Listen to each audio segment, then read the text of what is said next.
Yeah, so as part of our CQI work, we periodically pause to revisit all of our established measures and the efforts that have supported them over the years. Recently, we've been on a really strong pediatric trajectory with new initiatives like our asthma care bundle and pediatric readiness. That and given that we're currently in the middle of our respiratory season where chest x-ray utilization really becomes relevant, we felt that this was a great time to refocus on our pediatric measures while there's still time to make some meaningful impact on performance. So for this analysis, what we focused on was pediatric patients and compared actual chest x-ray utilization rates to with what we called potential utilization rates based on clinical risk. So the simple question we explored was, what would utilization look like if we did not obtain a chest x-ray for patients who had zero high-risk features? Now, these are the patients that are represented as the lower risk group. And that group includes children who presented to the ED without any of the signs or symptoms listed in the box that you see on the slide to the right. In other words, these are healthy patients without concerning features. And for this population, a chest x-ray typically offers low added clinical value, and imaging is less likely to change management. Conversely, patients with one or more high-risk features, or the higher risk group as we're calling it, it may be more appropriate for imaging, but even in this group, I like to call out that a chest x-ray is not automatically required. Rather, clinical judgment still applies, and these features simply increase the likelihood that imaging may be useful, but it's not universally indicated. On this next slide here, what we see is a graph that shows the blue line represents our actual chest x-ray utilization rate for all of our medic sites. And the orange line is representing the potential chest x-ray utilization rate. And that's what imaging would look like if chest x-rays that were ordered on patients with zero high-risk features had not been done. Now, to calculate this, we simply took the number of chest x-rays ordered on that lower risk group and subtracted that from the actual numerator to calculate the new rate. Now, I just want to note that the potential rate isn't meant to imply that all of these chest x-rays were inappropriate on a case level, but rather to give us a realistic estimate of how we can reduce unnecessary chest x-rays with more targeted imaging practices. Here you'll see this graph looks at variations across hospitals, and we see that some hospitals are scanning over 40% of their lower risk patients, while other hospitals scan only 2.6%. And it's important to call out that that top performing site that you see is not a pediatric hospital. This variation is encouraging because it does show us that lower utilization rate is already achievable within our medic sites, and that's without introducing any new technologies or guidelines.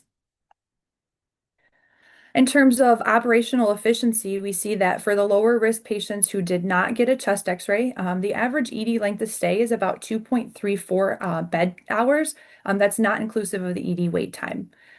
In contrast, for patients who did receive a chest x-ray, that length of stay jumps to almost 4 hours, which is an additional 1.6 hours in the emergency department or 68% longer stay. Now, these findings matter because it links imaging choices to ED crowding, patient satisfaction, and operational efficiency. The next question we wanted to look at was whether chest x-rays meaningfully influenced patient dispositions.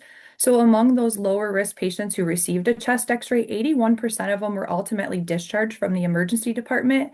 And you see 14% admitted after that chest x-ray, 4% transferred, and 1% that fell into the other category. Now, when we look closely at those patients who were admitted after that chest x-ray, the most common primary diagnoses were for asthma, bronchiolitis, and croup. And then it's important to note that pneumonia across all types accounted for only 79 admissions in that group. For comparison, we did look at the outcomes in the higher risk group, and that disposition pattern shifts noticeably, with 51% being admitted, 39% discharged, and just 9% transferred. Here we examine the disposition discharge by site rankings, and this is really to help determine whether the high and the low utilizing hospitals show any unintended variations in outcomes.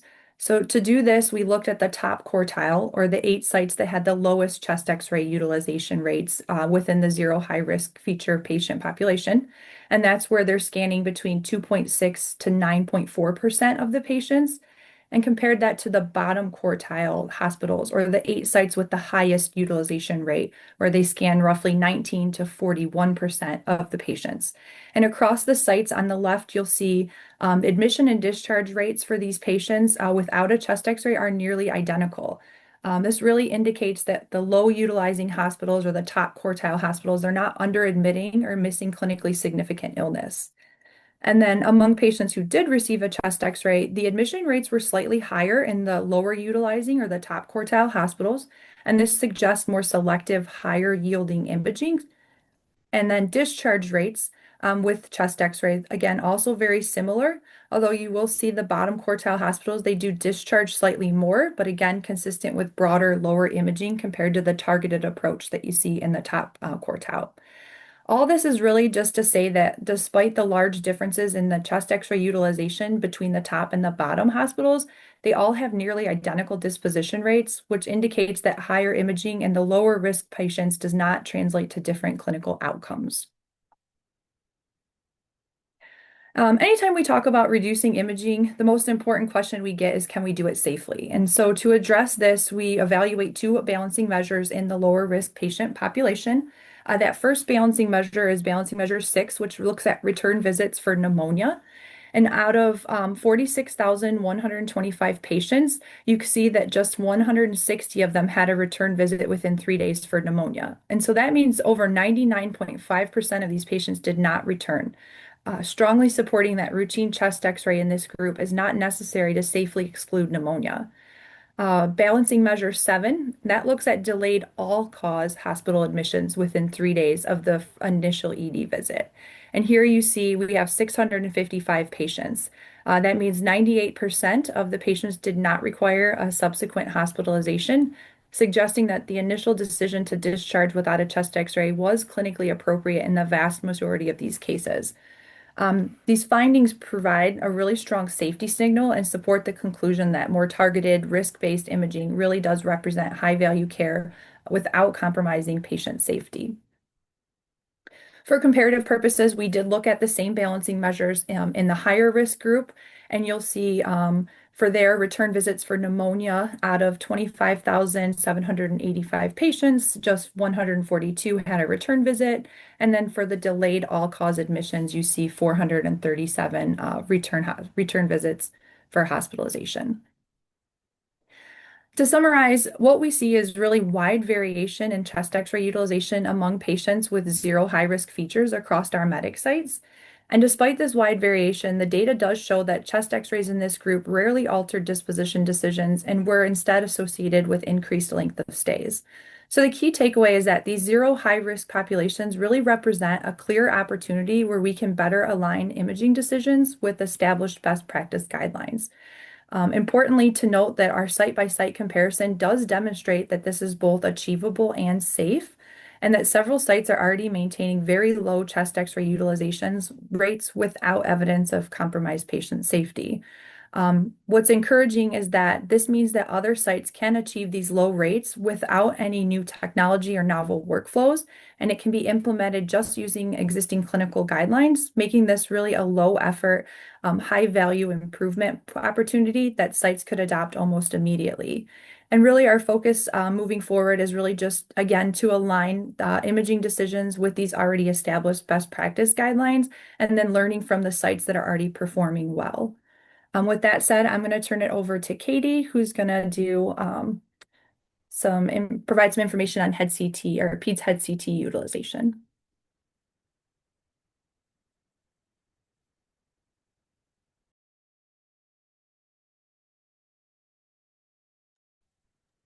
I think Katie was having a little trouble with her screen. I don't know. Jessica, do you know enough I to go over think, those? sorry. You got I it, think Katie? I'm back.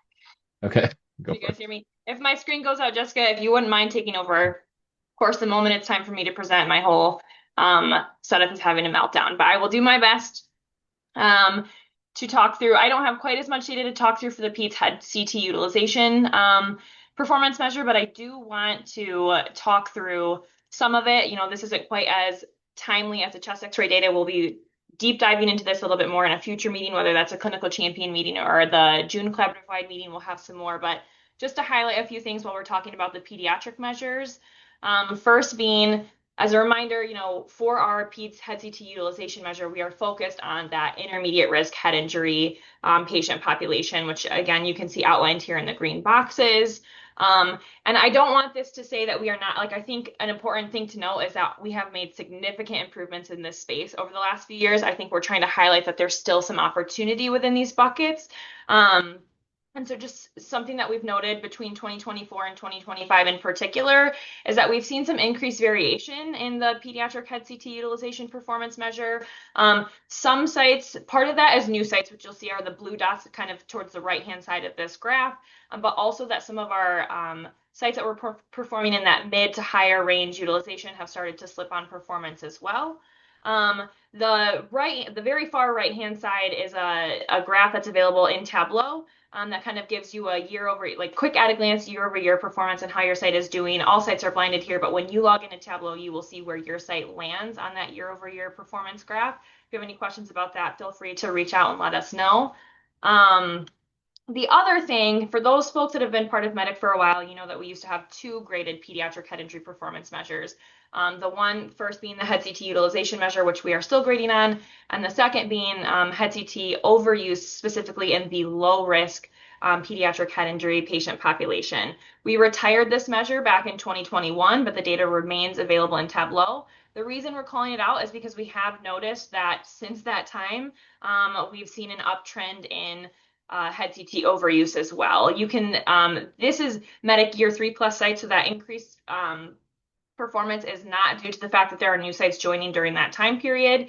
You can also see the numerator and denominator counts below. One of the reasons that we ended up retiring this measure is because, numerator and denominator counts are particularly low, even lower than our pediatric head CT utilization numerators and denominators, and because our sites were doing particularly well. So we kind of wanted to focus that energy on that bigger bucket of opportunity in that intermediate risk group.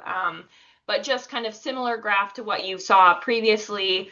I think what we notice here is that it's actually many of our sites that were performing particularly well and or kind of in the middle of the road have started to slip. This is actually a comparison between 2022, kind of the year that we retired this work, and the 2025 performance year. Green, so every arrow on this graph being a site, green meaning that they've improved since 2022. Orange meaning that they haven't improved, but they stayed within kind of like our last target, which I believe was 10% at the time. Red being their performance has slipped kind of outside of that last performance target that we had. So just wanted to bring this to top of mind. Again, this is not a graded performance measure. We're not bringing it back as a graded performance measure, but just wanted to put this in your brain spaces, as you're talking to your providers about pediatric head CT use, remembering that intermediate risk group is, observation versus scan, knowing that the majority of those patients do not need a scan, and then also potentially providing education that, the low risk population, patients with none of those intermediate risk features do not need a scan for PCAR. And so just, again, thinking about whether or not that's something you can add to your education to your providers moving forward. And again, this data is available at a site level basis in Tableau if you're ever curious. I do want to pass it over to Dr. Courtney Magnus, Dr. Emily Mathias, and Dr. Michelle Macy. We presented this data that you saw that Jessica presented and some that we've got in the head injury, we presented at our pediatric committee earlier this year. We had a lot of really great questions, including, what are some talking points that you can use with parents and caregivers when they're pushing for imaging that is not necessarily clinically indicated. And we had a really good discussion, so just wanted to open that up and share some of those tips with the broader group as well. Yeah, thanks, Katie. We recognize that it can be challenging when parents come in with the expectation of having head imaging or a chest X-ray. And so these are just some, common tactics that we use as pediatricians when talking to parents. I think first identifying what the parent is actually concerned about can be super helpful, whether it's pneumonia or a skull fracture. A lot of times, understanding where they're coming from and what their concern is, we can better address that. One thing that a lot of us do, particularly with children coming in with concern for wheezing or pneumonia, is to narrate as you perform your physical exam. So when I auscultate a child's chest, I'll often, say, oh, their lungs sound really great. I don't hear any wheezing, or I don't hear any noises that make me concerned that this might be pneumonia. Um, Similarly, when a child is referred, maybe the PCP said, why don't you go to the, ED to get an X-ray? I often will acknowledge that we can do in the emergency department than perhaps the pediatrician can do in their office or based on their assessment from over the phone. And thinking about that, even with vital sign monitoring, having a child on a pulse ox if they're in the ED with RSV and noting, hey, your child's been on the monitor, their oxygen's remained great even when they took a little nap. And so that's reassuring. And then finally, I realize we're coming up to our break, but we will often frame not needing imaging as good news. So after I've kind of talked through things, I say the really good news today is your child doesn't need a CAT scan. And that is a good thing because we don't want to expose them to radiation that isn't necessary and that isn't going to change what we do today. But I think framing it in a positive light gives the family confidence that this is a good thing and this is the right move. So, did anyone have anything else they wanted to add or other tips or tricks they use when explaining our clinical decision making to parents or caregivers?